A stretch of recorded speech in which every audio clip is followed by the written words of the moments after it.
Bismillahirrahmanirrahim. Assalamualaikum warahmatullahi wabarakatuh. Saya mahasiswa Universitas Muhammadiyah Profesor Dr. Hamka, Prodi Pendidikan Agama Islam, akan menjelaskan tentang tugas psikologi perkembangan. Yang pertama ada perkembangan dan pertumbuhan. Pertumbuhan adalah perubahan yang bersifat kuantitatif yang menyangkut aspek-aspek jasmania terjadi pada organ tubuh dan struktur fisik seperti pertambahan tinggi badan seorang anak. Yang kedua adalah perkembangan. Perkembangan adalah perubahan yang menyangkut aspek mental psikologi manusia seperti perubahan yang berkaitan dengan aspek perubahan yang sifatnya sosial, moral, keyakinan, agama, kecerdasan, dan sebagainya. Selanjutnya ada perbedaan pertumbuhan. Yang pertama pertumbuhan.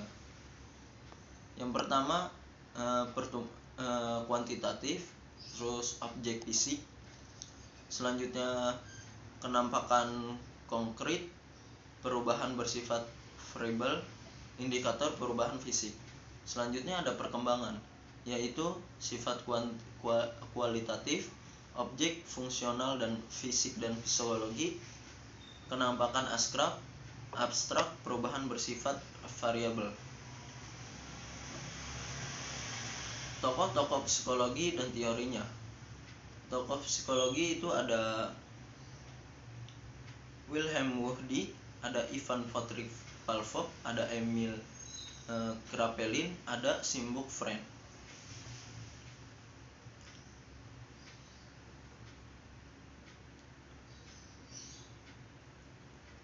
Selanjutnya ada teori perkembangan psikologi. Menurut Erikson, motivasi utama manusia bersifat sosial dan mencerminkan suatu keinginan untuk berhubungan dengan orang lain. Erikson adalah seorang post-Freudian atau neo-Freudian psikosanalisa yang didasari hubungan sosial. Selanjutnya ada tahap-tahap perkembangan menurut Erikson. Yang pertama adalah kepercayaan dan ketidakpercayaan masa bayi tahun pertama. Yang kedua ada otonomi dan malu dan ragu-ragu. Itu ada contohnya itu masa bayi umur 1-3 tahun. Selanjutnya ada kerja keras, rasa inferior itu pada masa anak-anak, tengah atau akhir, itu pada usia remaja.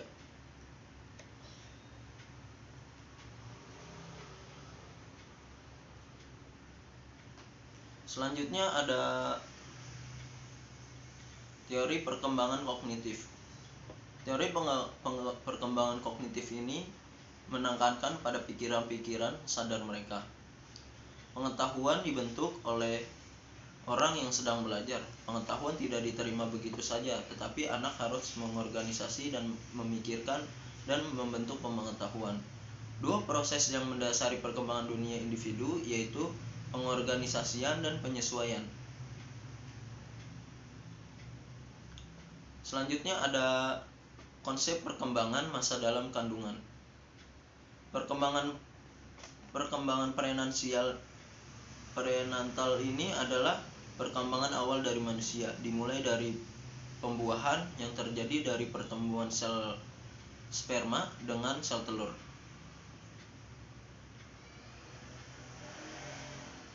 Selanjutnya ada konsep perkembangan bayi. Masa bayi umur 0-11 bulan. Masa ini dibagi menjadi dua, yaitu masa neonatal umur 0-28 hari. Pada masa ini terjadi adaptasi terhadap lingkungan dan terjadi perubahan sirkulasi darah serta mulainya berfungsi pada organ-organ. Yang kedua itu ada masa post neonatal Ini terjadi pada umur 29 hari sampai 11 bulan. Masa ini kebutuhan akan pemeliharaan kesehatan bayi, mendapat ASI ekskulatif sampai selama 6 bulan penuh. Selanjutnya ada aspek-aspek perkembangan bayi. Pertumbuhan fisik bayi, baik sebelum dilahirkan dan selanjutnya sudah dilahirkan, akan mengalami perubahan secara terus-menerus dalam bentuk dan proporsi ukuran bagian-bagian tubuhnya sejalan dengan pertambahan ukuran yang menjadi makin besar dan makin panjang atau tinggi. Selanjutnya ada perkembangan fisik anak prasekolah. Usia 4 tahun dan usia 5 tahun. Usia 4 tahun mampu berlari, melompat, bermain lempar dangkap mempergunakan bola besar. Selanjutnya memiliki keseimbangan yang lebih baik dan bisa berdiri dengan satu kaki hingga 2 detik. Selanjutnya usia 5 tahun mampu berlari dan melompat, mampu memukul bola dan tongkat pemukul, dapat dengan mudah berpakaian dan menanggalkan pakaian, mampu membuat puzzle yang terdiri dari 20 potong puzzle. Selanjutnya ada usia 6 tahun, mampu melakukan hal-hal yang membutuhkan keseimbangan seperti belajar naik sepeda atau skateboard dan berjalan secara seimbang di balok. Mampu menyusun balok-balok menjadi bentuk bangunan, mampu menjahit jahitan yang sederhana, mampu mengikat tali sepatu sendiri, mampu mempergunakan pensil untuk membuat gambar dengan detail. Konsep perkembangan anak usia sekolah. Anak usia sekolah antara 6 sampai 12 tahun. Periode ini disebut dengan masa anak-anak pertengahan atau masa laten. Masa ini mempunyai tantangan. Pertumbuhan selama periode ini rata-rata 3 sampai 3,5 kg atau 2,5 inci per tahunnya. Lingkaran kepala tubuh hanya 2 sampai 5 cm selama periode ini. Tugas-tugas perkembangan anak usia sekolah.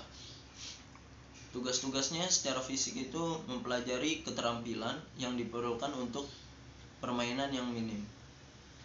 Selanjutnya ada membentuk sikap sehat mengenai dirinya sendiri, belajar bergaul, dan menyesuaikan diri terhadap temannya.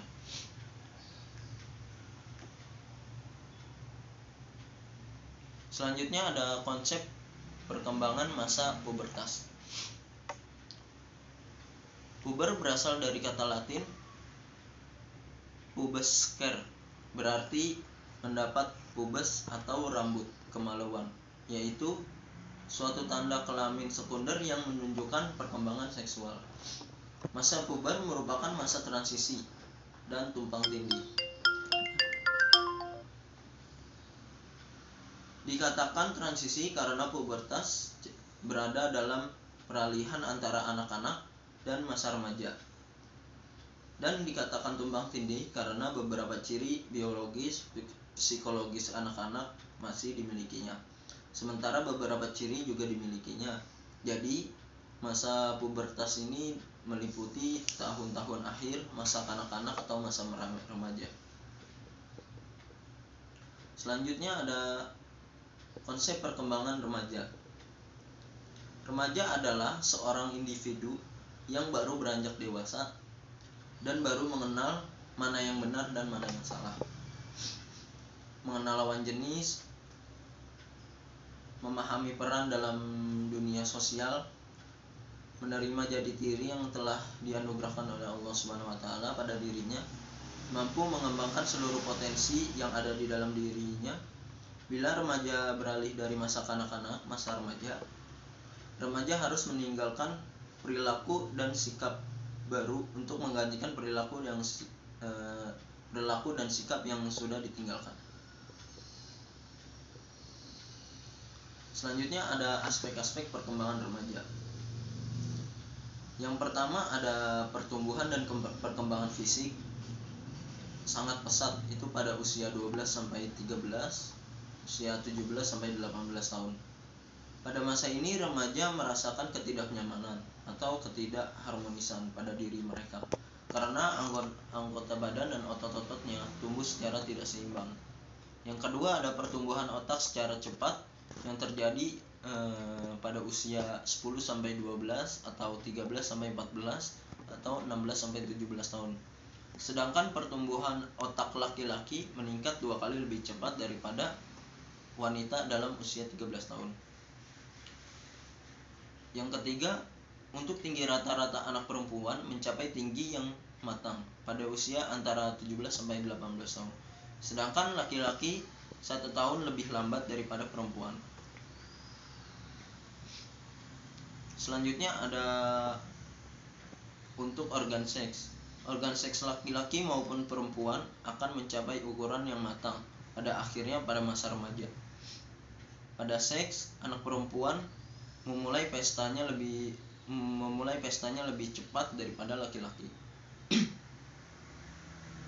Selanjutnya peran remaja dan lingkungannya. Yang pertama di lingkungan keluarga. Yang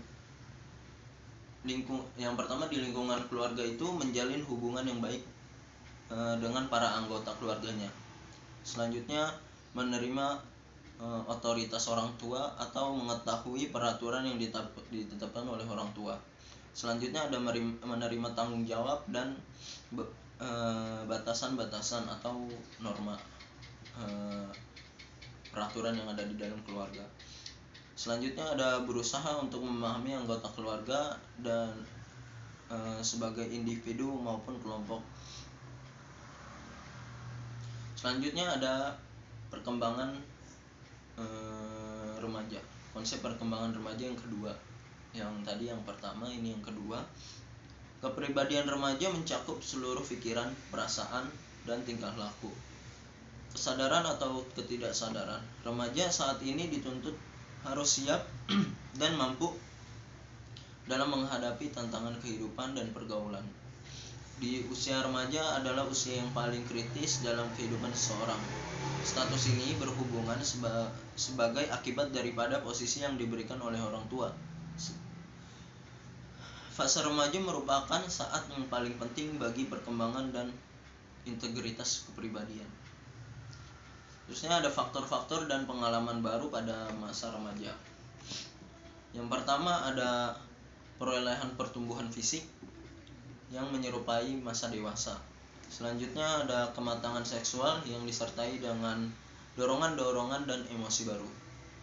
Selanjutnya ada kesadaran terhadap diri sendiri, keinginan untuk mengarah diri dan mengevaluasi. Selanjutnya ada konsep perkembangan dewasa awal. Dewasa awal merupakan masa peralihan dan masa remaja menuju masa dewasa. Peralihan dari ketergantungan ke masa mandiri baik dari ekonomi, kebebasan menentukan diri, dan pandangan masa depan lebih realistis. Konsep perkembangan dewasa akhir. Masa dewasa akhir ini merupakan proses perubahan menjadi tua atau dalam istilah yang disebut senescensis. Proses perubahan ini dialami dengan perubahan fisik dan juga psikis pada seseorang. Banyak perubahan fungsi organ yang semakin menurun dalam masa dewasa akhir ini, seperti menurunnya beberapa sistem syaraf, kemampuan berpikir otak. Selanjutnya ada konsep perkembangan usia lanjut.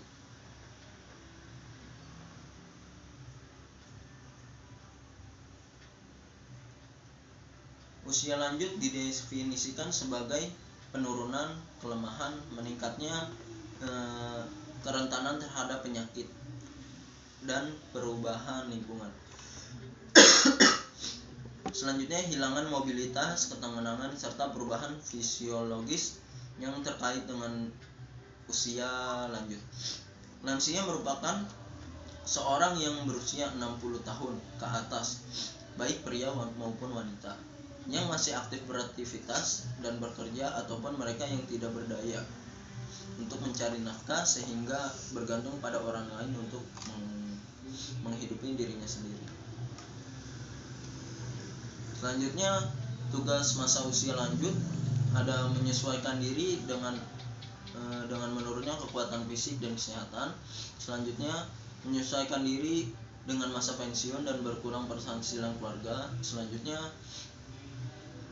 menyesuaikan diri dengan kematian pasangan hidup atau mental. Selanjutnya ada konsep manula. Lansia adalah seorang yang berusia 60 tahun, mengalami penurunan kemampuan beradaptasi dan tidak berdaya untuk memenuhi kebutuhan hidupnya sehari-hari. Klasifikasi lansia menurut Bursit dalam Nugroho tahun 2012. Yang pertama, young old itu masa usia 60 sampai 69 tahun. Selanjutnya mobil age old pada usia 70 sampai 79 tahun.